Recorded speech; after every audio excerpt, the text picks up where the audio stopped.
The year Lucas got into massive debt, I broke up with him. The next time I saw him was at his wedding. His brother mocked me, hinting that it was too late for me to crawl back. I just smiled and said, sorry.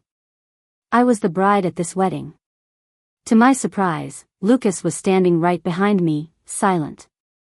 Amidst the laughter, I grabbed my bag, ready to escape. He gently held my arm and said, now that you've guessed it, go change.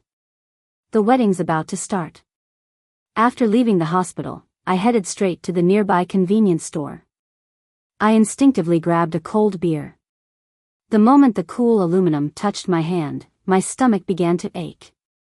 I supported myself on a shelf and took deep breaths, trying to ease the pain.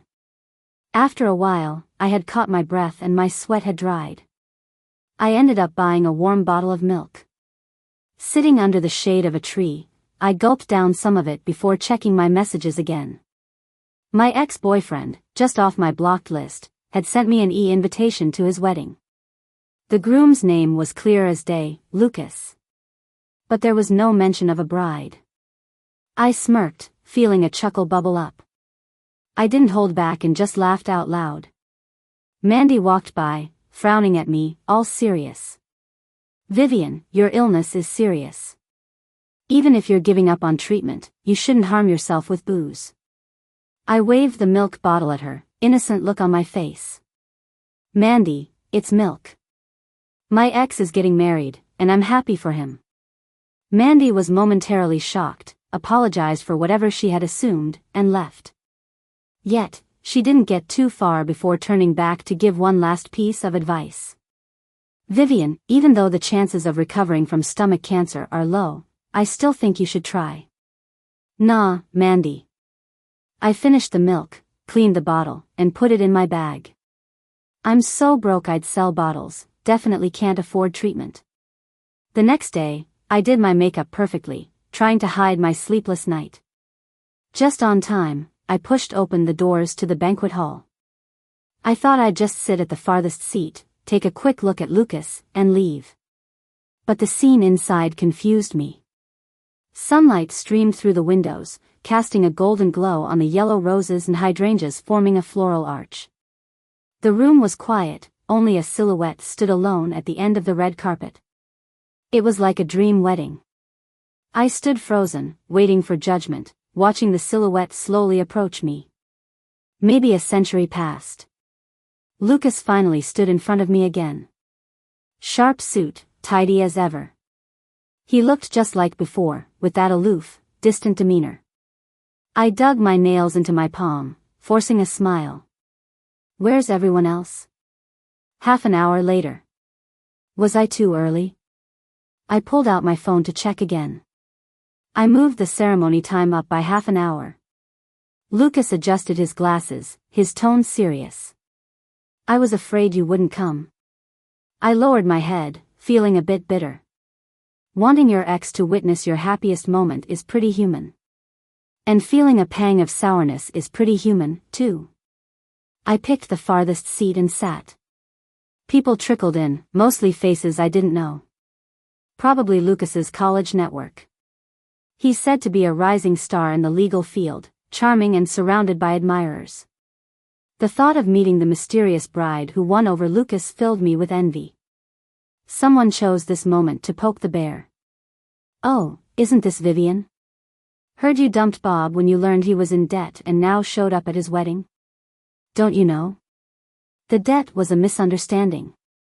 If you weren't so cold-hearted back then, Bob's loyalty would have had you living the good life now. That annoying voice could only be Lucas's kiss-up buddy, Alex. I rolled my eyes. Am I hearing things? I swear I hear barking. What about me? Look, Lucas sent me an invite to arrive early. Wanna guess why? Alex's face turned red, his voice shaky. Why? I figured, why not, since my days were numbered. I put on a coy smile. Because I'm the other star of this wedding, duh. The room fell dead silent. Alex shot me a disdainful look, then smugly turned his gaze behind me. Bob. Guess I was real bad in my past life to get caught spinning tales like this. I was shaking, my stomach giving me grief again. I snatched up my bag and shoved through the crowd, trying to escape. Lucas gently caught my arm again, his calm voice giving nothing away. Go change if you figured it out. The wedding's starting. After finishing my last night's shift, I walked out of the club. Seeing Lucas waiting at the door, I felt dazed. How did I end up marrying him just like that? It was late at night. The street lights cast a hazy glow on the road. Lucas leaned against the car door, a cigarette glowing at his fingertips, his face obscured by smoke. He didn't smoke before, because I hated the smell. A woman, tipsy, leaned on him, and he politely pushed her away. When her friends finally led her away, Lucas pulled out a wipe to clean his hands. I slowly walked over and stood in front of him.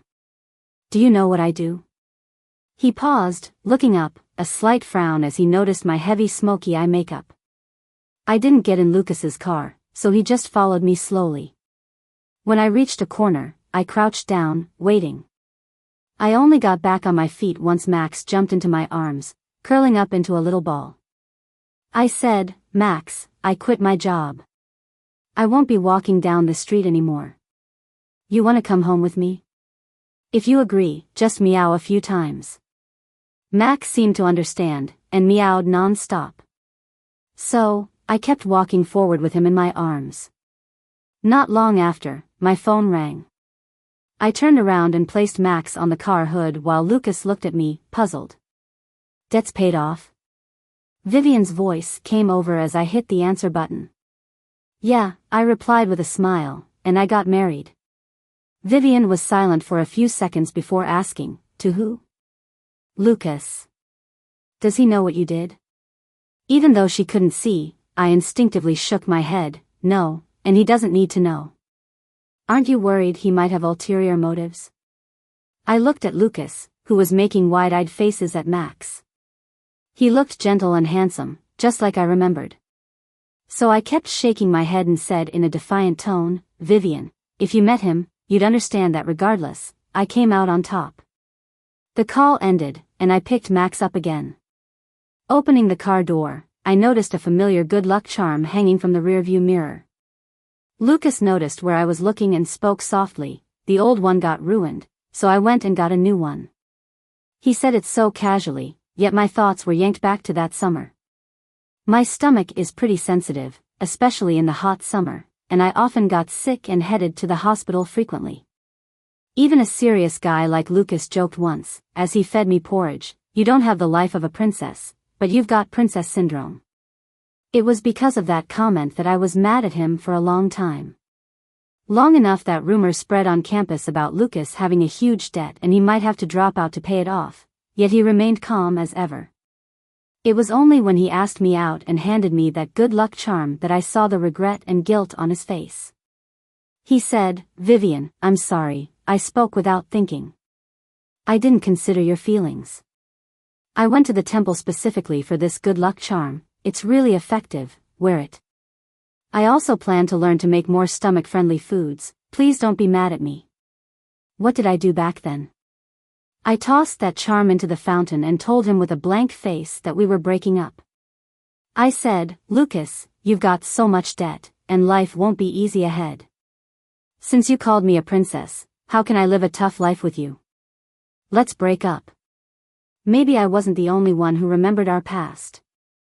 Lucas's expression turned somber, his grip on the steering wheel tightened until his knuckles whitened.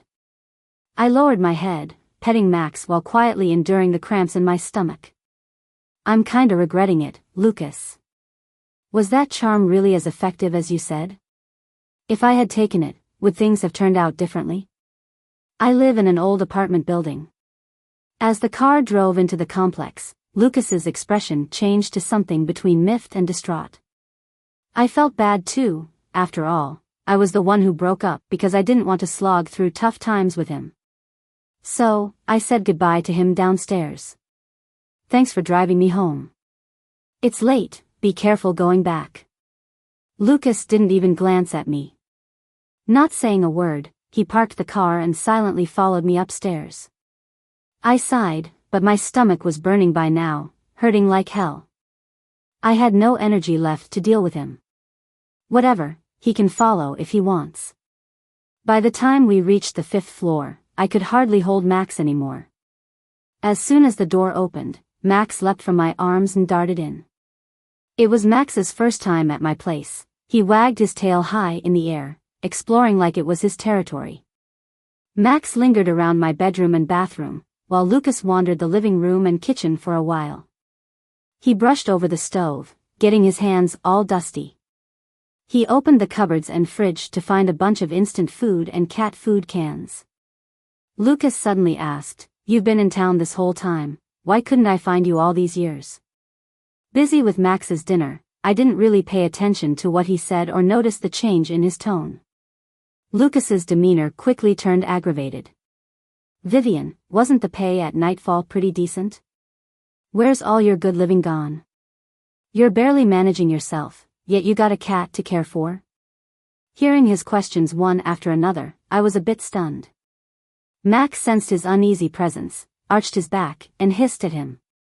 I stroked Max and opened a new can of food for him. When I got off my late shifts, Max always came home with me. Once a tipsy troublemaker caused a scene, and Max stood up for me, which is how his tail got a kink. Now that I've quit my job and have a home, I also want to give him one. Isn't that okay, Lucas? Though my voice was calm, I couldn't stop the tears from falling.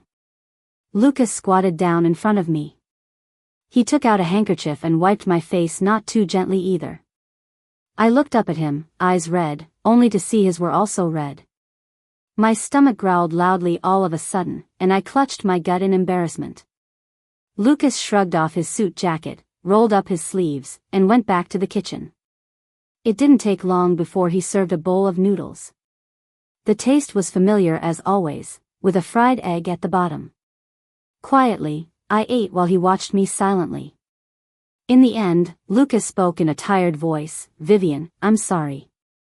I won't push you to talk about anything you don't want anymore. Let's put the past behind. Tomorrow, I'll take you home, and from now on, let's live well together, okay?" The steam blurred my vision, making me want to cry again. On the way over, I imagined a million ways Louis would react when he found out I was Lucas's wife.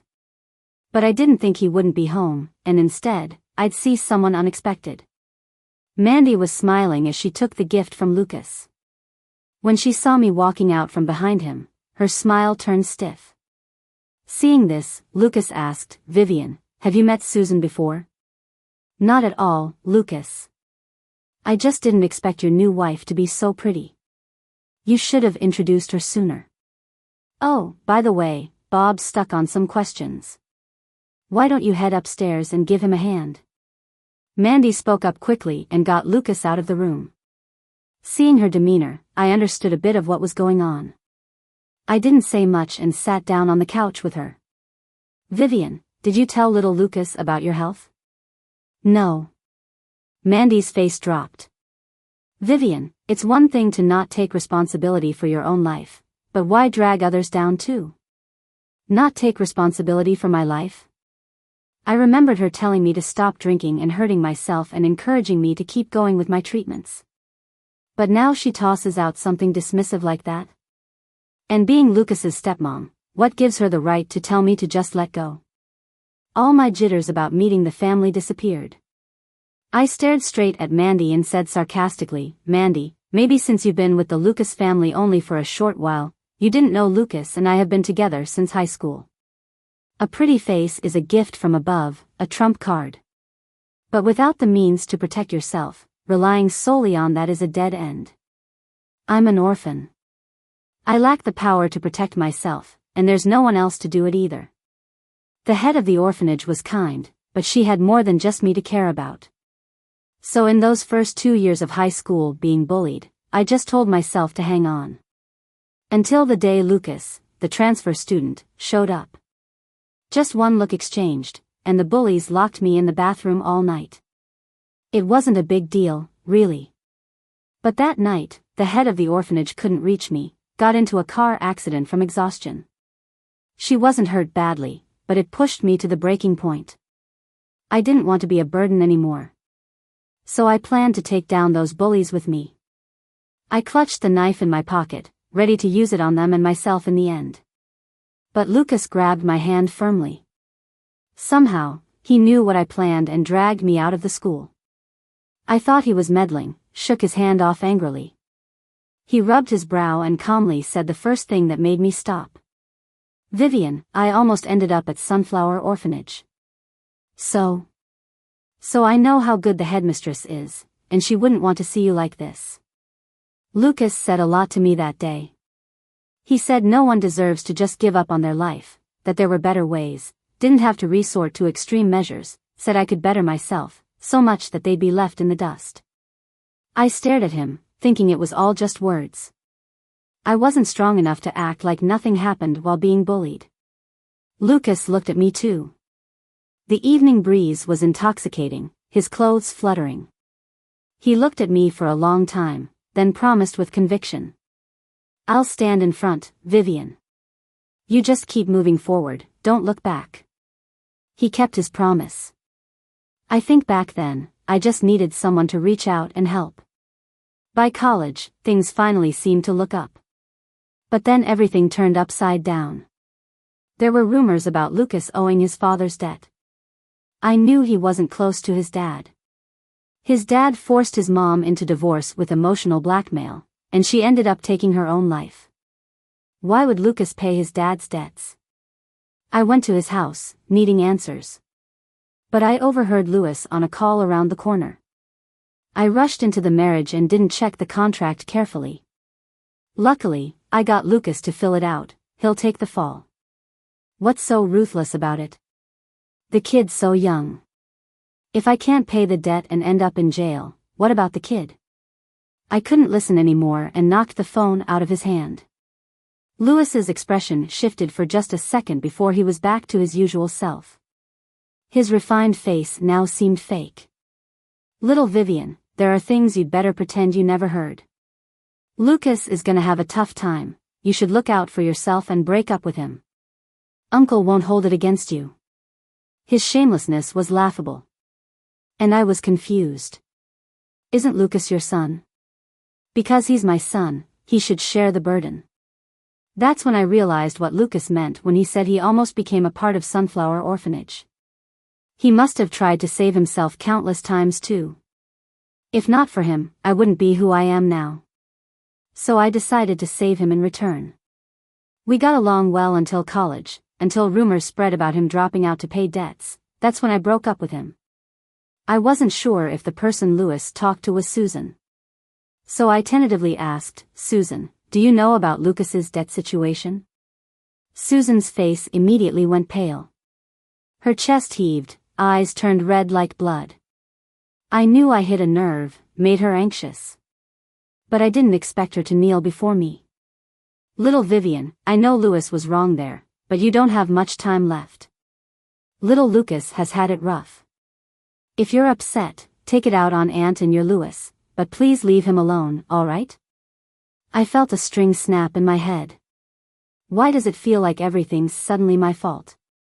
I wanted to ask her if she truly doesn't know or if she's pretending not to know why I got stomach cancer.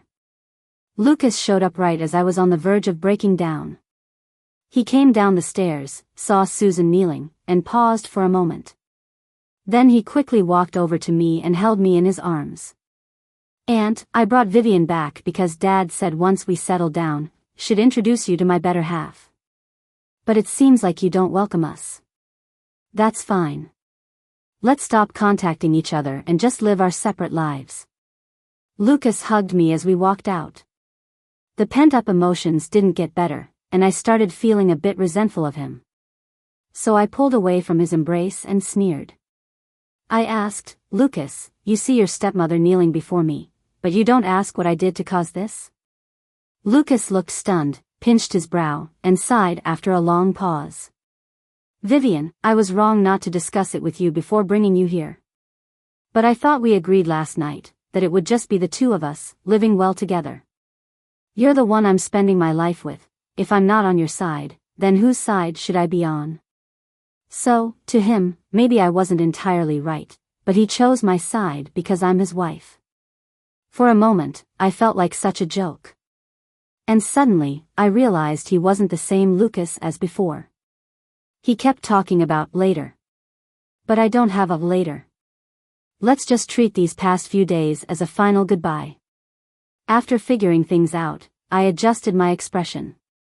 I'm sorry, I overreacted. I asked Lucas for the address of the house he stays in and told him I'd pack up and move in with Max that night. Because of the pile-up of cases at the law firm, he apologetically kissed my forehead and left first. I watched his car fade into a tiny dot and pulled out my phone to book a ticket for the night.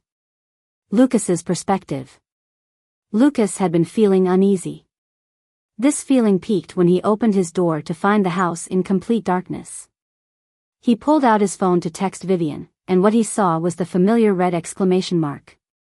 Lucas barely had time to think before rushing to Vivian's house. He knocked for a long time but got no response. As he slid to the floor, leaning against the door, he felt an indescribable absurdity. He couldn't understand or accept it. Today, he had become someone successful, yet Vivian, whose life had been so rough, still left him. The urge to destroy and rage within him became uncontrollable. Lucas remembered how Vivian shut him out earlier that day. Her strange behavior stemmed from her encounter with her stepmother. So, he drove to the Liu residence. He needed to let it out and find out what really went down. The house was brightly lit. Lucas stood outside the huge glass window, staring blankly at the happy family scene inside. He used to have a family too. Thinking this, Lucas caught sight of Susan smiling, serving Bob's soup while Louis looked on affectionately. He knocked on the door and walked in, ignoring Susan's shocked expression as she opened it. He took off his glasses, scanning the room. Then he moved to the dining table. Lucas stepped closer to see it clearer. The table was full of Bob's favorite dishes. Unconsciously, he smiled. Then, almost manically, he swept the dishes to the floor. Susan, frightened, quickly shielded Bob and stepped back, her expression terrified. Louis stood up, face flushed with anger. Lucas, what are you doing? Lucas looked at them, all three standing on the other side of the table, separated by a defined distance. He just smiled. He walked to the couch, sat down, and began wiping his hands with a handkerchief, stained with oil and dirt. Without looking up, he said casually, "Dad, I'm homeless again. How can you all be so happy? I'm unhappy seeing it, so naturally, I went crazy." Louis hesitated, then snorted heavily. All because of a bar girl? It's ridiculous. The words slipped out before Louis realized his mistake, but Susan's face changed instantly. She sent Bob upstairs before carefully speaking. "Bob, your dad didn't mean it that way, he just cares about you a lot. I never mentioned Vivian's job to you guys." "How do you know?" Lucas asked lightly. Louis, knowing how much his son valued his father's opinion, didn't even glance at Susan's face. He responded with apparent satisfaction. "Since you asked, I won't hide it. Dad's company had some issues before, and I was planning to ask you to pay off the debts. Then Vivian came to me, offered to help repay them, and said not to disturb your studies. I recommended that job to her. Of course, I knew what she was doing. Fortunately, you two didn't get legally married, just having a wedding is enough compensation. Once your brother takes over the company, I'll find you a good girl to marry.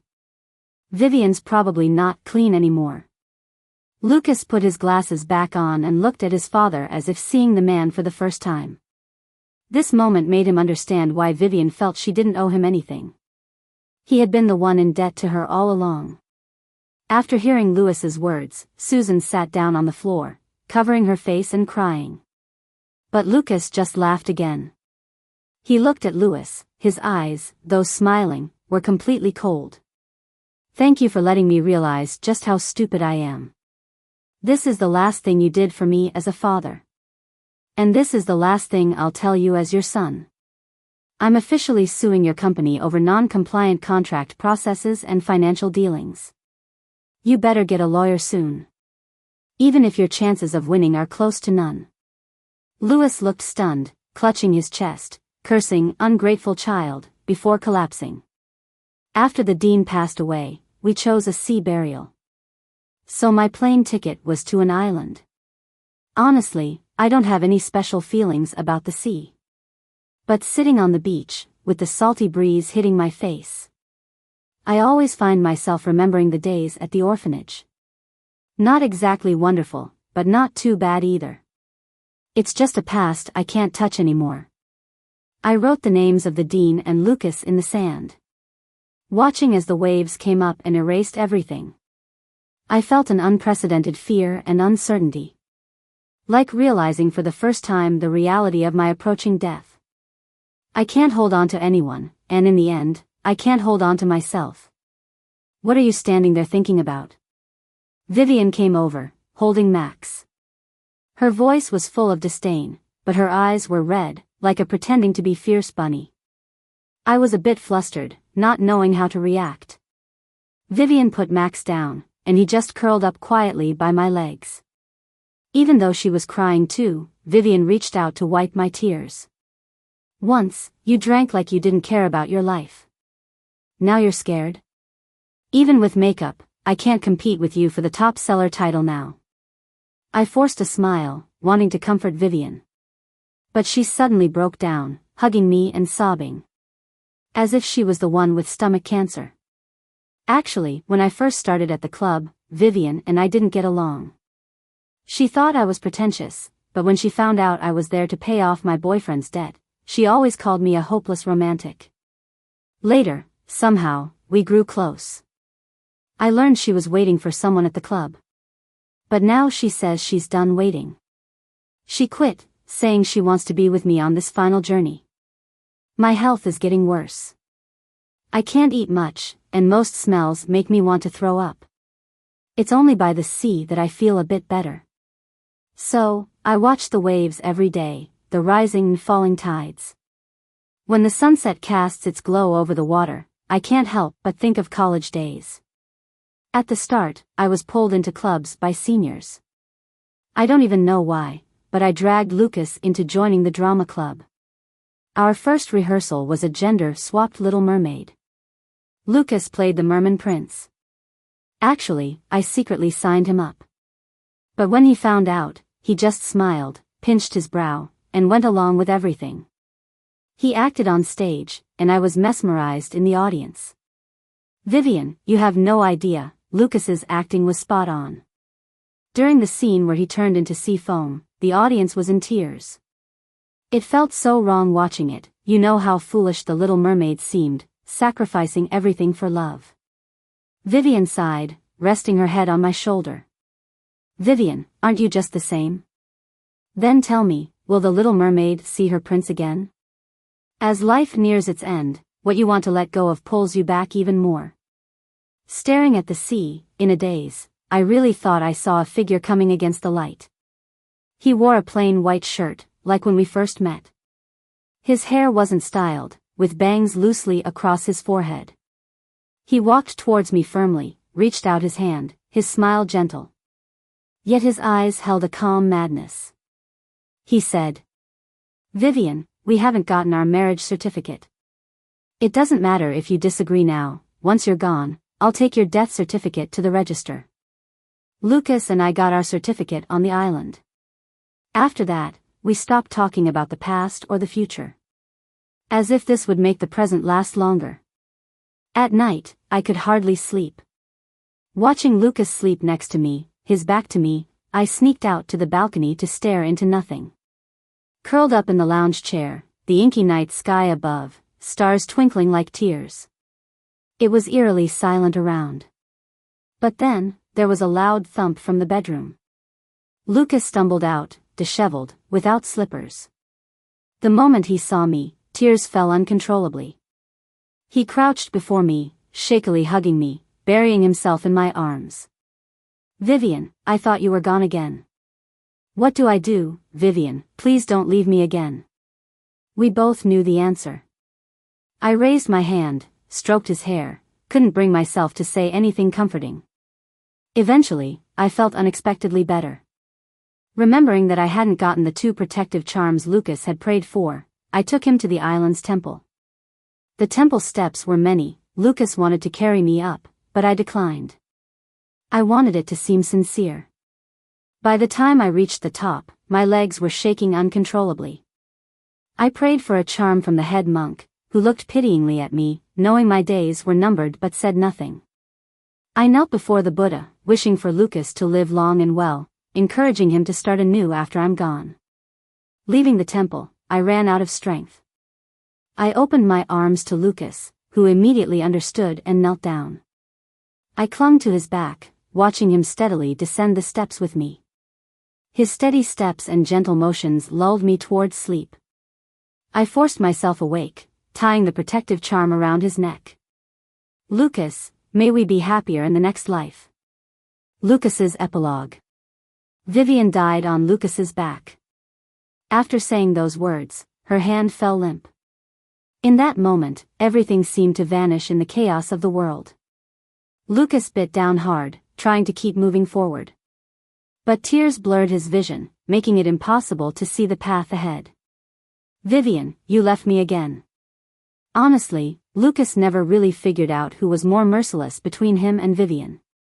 She was afraid of pain, afraid of becoming less beautiful, and didn't want to just hang on. So he actually allowed her to give up treatment, watching his love wither away day by day. In the end, all he had was a small urn of her ashes to hold. Vivian reminded him many times that Vivian wanted her ashes scattered in the sea. He always pretended not to hear and brushed it off. One day, Vivian was leaving the island. She wore sunglasses, her hand on the suitcase shaking slightly. When Vivian first arrived at the club, others tried taking advantage of her. But she was tougher than everyone thought, smashing a bottle over someone's head, then her own, and downing drinks like a champ. She worked so hard to pay off her debts but ended up burning out her life. Her life was too hard, so why not fulfill her last wish? That's when Lucas realized that between him and Vivian, she was always the more ruthless. She ended it with him, paid his debts, never asking his feelings, declaring him dead to her when she saw him as just a husband out of duty. He had no choice but to accept everything. The toughest thing he did was force her to the civil office to get married. Now, even holding on to the last bit of her seemed like a luxury. Lucas started copying down prayers tirelessly. Every finished one meant a red slip deposited into the donation box. He'd write Vivian on the front, blessing of peace on the back. From this life, he began gathering merits for her, hoping she'd be happier in the next. He wanted her to have a lovely, carefree childhood, with loving parents, sparing her from the pain of bullying. Even if he wouldn't be part of that life. Lucas retied Vivian's protection amulet around Max's neck. Max wasn't close to him, maybe because it sensed the hostility when he questioned Vivian. But Vivian was gone, and for years, it was just the two of them getting by. Until Max too reached his end. Lucas could recite prayers perfectly by heart now. The tiny donation box was filled with countless red slips. After putting Louis behind bars, Lucas had set up his will. Half of his assets to an anti-bullying foundation, the other half to an animal rescue fund. Now he was alone, only left with the 2 marriage certificates of him and Vivian. When he prayed, he wished for Vivian to be happy in her next life, even if that meant not meeting him again. But truly considering it, he shamefully couldn't accept that. So Lucas went to the temple again, this time seeking a future life with Vivian. This life was too short, and they missed too much. Afterward, he placed the marriage certificate in the donation box, burning it along with all the red slips. Once done, he felt a huge weight lift off his heart, heading to the beach with a light heart. He sat by the shore, watching the waves roll in. As night fell, he smiled, walking into the depths of the ocean. He found Vivian there. "Vivian, I'm here for you." So he went to find Vivian again.